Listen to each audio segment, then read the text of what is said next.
I didn't know that was a debate. Uh-oh. As the Cincinnati Bengals prepare for their matchup against division rival Cleveland Browns, Bengals are aware of the question at quarterback for the Browns. Head coach Marvin Lewis was asked how they would prepare for one Johnny Manziel. Take a listen. Coach, does the Browns' quarterback uncertainty impact your preparation in any way this week? No, it doesn't. It doesn't at all. And are they going to be running the same routes, the receivers, and same running backs going to be running the You'll same get a little stuff? bit more movement if Manziel's the quarterback, is the thing that they did against Buffalo. But other than that, no, there's not. That doesn't impact you at all. You got to go defend the offense. You don't defend the player, particularly a midget. Okay, so that was his comment about Johnny Manziel. Lewis later apologized for using that name. He goes, "I apologize to Johnny, the Browns, and all the fans in Cleveland. It was just a poor remark. I really didn't mean anything by it." Stephen A., your take. Well, obviously, it was incendiary. It was insensitive. We live in a society today, particularly at this moment in time, where you don't sit there and call folks midgets. You don't do that. It's wrong for him to do it. It was wrong, and it can't be defended. However, he did apologize, and if he's apologized, it's not like Marvin Lewis walks around saying a bunch of incendiary or inflammatory things to denigrate folks. It's not something that he makes an extreme habit of doing. I'm not saying he hasn't made any mistakes before, because I'm quite sure if we dig in the archives, we can find something. I think there was something earlier this year, if I remember correctly. I'm not sure. But what I'm saying to you is that it's not like he goes around doing it every day. It was clearly a remark aimed towards Johnny Manziel as opposed to just short people. You know what I mean? And it was definitely a remark aimed towards Johnny Manziel, even though, again, it was off kilter, it was unnecessary, and it was wrong, and he should have been made to apologize for it. I am not of the mindset that Marvin Lewis should get in an extreme amount of trouble for making this mistake. He immediately apologized. He apologized to the Browns. He apologized to Cleveland. He apologized to Johnny Manziel, etc. And I think that should be good enough. I think if Marvin Lewis is going to get in trouble, it needs to be for the fact that he has been the coach of the Cincinnati Bengals since 2003, and they still don't have a playoff victory on his resume. And by the way they looked this past weekend against the Pittsburgh Steelers, if they end up losing out and not making the playoffs, he definitely should go because of that. But I am of the mindset, I think that we live in a society and a culture right now where we're too quick to pull the hook on people for making mistakes. The man misspoke. He should not have said what he said. I shouldn't say he misspoke. He tried to insult Johnny Manziel. It took on new life because of the word that he used to do it.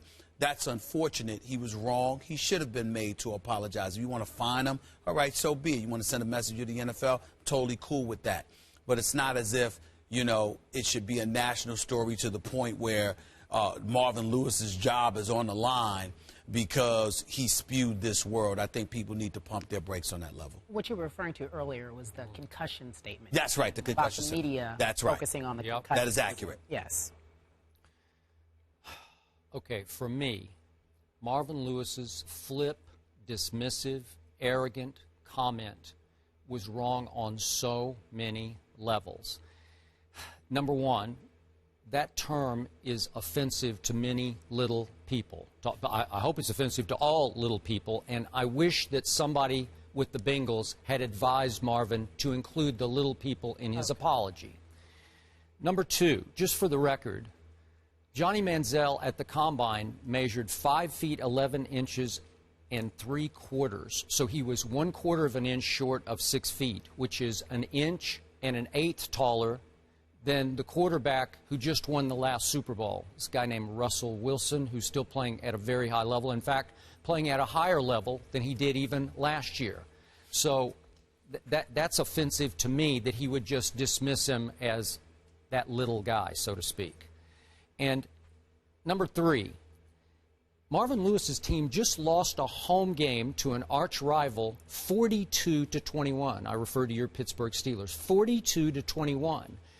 And how smart was it to refuel the fire of another division rival whose town he now has to go visit? And that division rival, the Cleveland Browns, back on November the 6th, not too long ago, came to Cincinnati on a Thursday night and beat Marvin Lewis's team at home 24-3. Does it make any sense to refuel that fire with that comment? And I realize it's now obvious Marvin Lewis doesn't really believe in Johnny Manziel because he let slip that he has little to no respect for Johnny with that dismissive comment. Right. But just for the record, Johnny Manziel did win a Heisman Trophy. He did beat Nick Saban in Tuscaloosa. And Johnny was drafted later in the first round of the draft. Not at the top of the draft, but what was it, 22? So he went a little later in the first round. He is a first-round draft choice. And to cap this off, and your perspective is the best, Marvin Lewis is now 0-5 in the playoffs over 12 years in Cincinnati, and his team currently is in some danger of missing the playoffs completely. So how dare him make a comment like that? It's wrong on so many levels for his football team. It sets them up on the wrong foot to go off to Cleveland because it's going to really fire up the Cleveland Browns again. And they got throttled at home. They got embarrassed by the Cleveland Browns last time. You don't think that'll be a little bulletin board fuel? We're not sure Johnny's going to play. We think he is. Chris Mortensen believes that it's heading in that direction. Well, let's address this, Skip. First of all, you're right when you say it's wrong on so many levels on a football level. Let's shove that aside because obviously you don't need to be giving a team that's already smacked you around early in the season additional motivation. Johnny Football, if he's going to end up being the starting quarterback, you certainly, you want to motivate him. This brother has that it factor, and he's highly competitive, and he'll be ready. This is usually the kind of comment that will set off Johnny Manziel in a good way. Yeah. So on a football level, you have a point. But in fairness to Marvin Lewis, and nobody's excusing him here. In fairness to Marvin Lewis, first of all, the word that he used, a lot of people don't even think about, to be quite honest with you. So, again. Well, I hope they're educated. We're educated now. He was directing his comments towards Johnny Manziel. Just the wrong use of the word. He wasn't talking about short people. Sure, little people. He was talking about little people. He was talking about Johnny Manziel. Yeah. Okay, so let's make sure we highlight that. Now, it's taken on a life of its own because of, how inflammatory the word is to short people, to little people, I'm sorry. Okay. So, obviously, because of that, they have a right to be sensitive. We need to be guarded about that ourselves. We hear that. The other part to it is that let's understand the incentive behind Marvin Lewis making such a flippant comment. Skip, I would point to you and some of the things that you pointed out about how people may feel about Johnny Manziel. Right or wrongly, the Heisman Trophy winner, the guy that simply marches to his own beat, his own tune, the guy that's perceived as being a maverick, sort of an individual that wanted to debunk the system, a guy that went to the NFL scouting, when they came to the scouting comp on a pro day, we had the music and the Drake music blaring and just doing things in full pads and the helmet and all that stuff, doing things his way. Yep. Well, Marvin Lewis is old school. There's a lot of old school coaches that don't like stuff like that. And then on top of it all, he gets drafted after falling to number 22 because somebody like you felt he should have went number 1 overall at Houston, falling to number 22 in the draft by Cleveland, and coming out with the commissioner and doing all of this, you know. And then he comes into the game against Buffalo after Brian Hoyer is stinking up the joint. He runs for a touchdown. They're still at a deficit. He scores a touchdown. He still goes like this. I'm saying to you, I have no problem with it. You have no problem with it. Most people have no problem with it. A younger generation may not have a problem with it. But an old school guy like Marvin Lewis and guys of his ilk may have a huge problem with it, and it may contribute to why they weren't too fond of a quarterback who's willing to act like that. So my point is, regardless of what he said, we understand that that was wrong and you can't do that, and we can't support that in any way.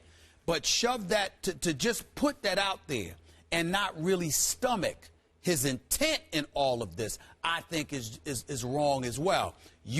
To me, Marvin Lewis is an old school guy who, in my estimation, should have been gone because you can't win a playoff game in Cincinnati after 11 full seasons there.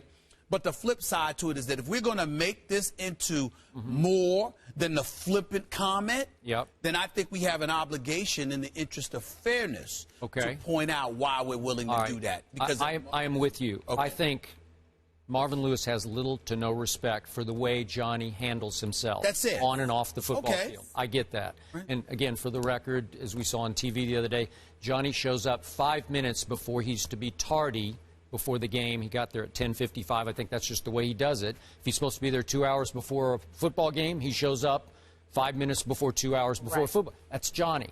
Okay, but my retort to you about being old school, most old school, if not all old school coaches, would have never made such a negative comment about an opposing quarterback going into a game that you almost have to win 14 games into an NFL season when you're in trouble. You just lost at home? I don't know. No. Here's why I disagree with you. If this were a decade ago, you're right.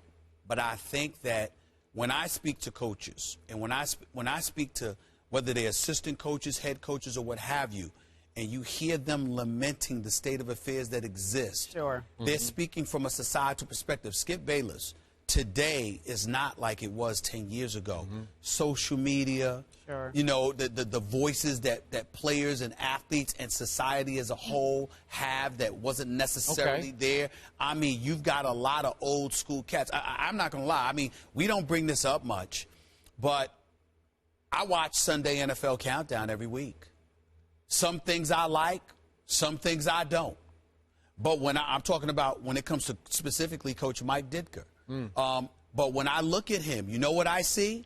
I see an old school cat that really likes old school and is really taken aback. This is just my personal observation, that is really taken aback by what he sees from today's generation of folks. And I got to admit to you, half the time I agree with him. Half the time I don't. But what I see is old school. And I don't think you can ignore but remember, that. when Mike Ditka was a head football coach of the Chicago Bears and New Orleans Saints, you had no idea what might come out of his mouth. He's liable to say anything about anybody at any moment. Yeah, but when I look at a Trent Dilfer, I look at a Steve Young, or even, I got news for you, Skip, even as I look at you, and you're as open-minded as they come. There are modifications that have taken place over the years because of how we've seen our society evolve. When I look at a guy like Marvin Lewis, to me, he's emblematic of somebody who really laments how far things have gone. Yeah. And he looks at a Johnny Manziel, and not just as an individual, but as a walking embodiment of an era we're going into that we should all feel uncomfortable with as football coaches when it comes to our quarterback. It could be Colin Kaepernick on the West Coast, and you see how he handles certain situations. I think that Colin Kaepernick has to adapt better. I think he's a great guy. I think he's a high-end competitor. I think he's accomplished a great deal. I think too much is being made of his performance and not enough made of the performance of people around him. But there is no denying that he could handle himself considerably better. But we look at the society that we're living in, and we sort of understand why he is the way that he is. Okay, just for the record, we're reading a whole lot into a one-line comment. Yeah. Well, I'm not sure. It could just be a football comment. He just may not think he can play in the National Football League as a starting quarterback. I think that if you're going to sit there and say that Marvin Lewis was just dismissive and he denigrated him and just insulted him and all of that other stuff, I've been watching Marvin Lewis coach for 11 years. I didn't hear him do that about anybody else. Why would he feel the need to do that about Johnny Manziel? I don't think that we're making a whole lot of it because it comes from somewhere. He's too little to make it in the National Football really League. Think that? I do. See, I don't but think again, that. I'm guessing. Listen, I do think it's a flippant, dismissive comment. Marvin Lewis has been around long enough to know that somebody Johnny Manziel's size has produced in the past and could produce again. Well, one just won the Super Bowl. It's not just about his size. You talk about what Marvin Lewis feels or what he thinks is missing. That concussion issue was about back in the day. We said there was no concussion protocol. We didn't have to go through this back in the day. That was the comments he made that got him in somewhat trouble. Why did it get him in trouble? Because he's thinking about what's going on today. And how you what deal about? Do y'all know? That's what I'm saying. That's who he is. It appears. On that same press conference call, he said that they are preparing for Brian Hoyer to start. However, is it time for Johnny Manziel to start? We'll get to that at the top of the hour. You don't want to miss it. But coming up next.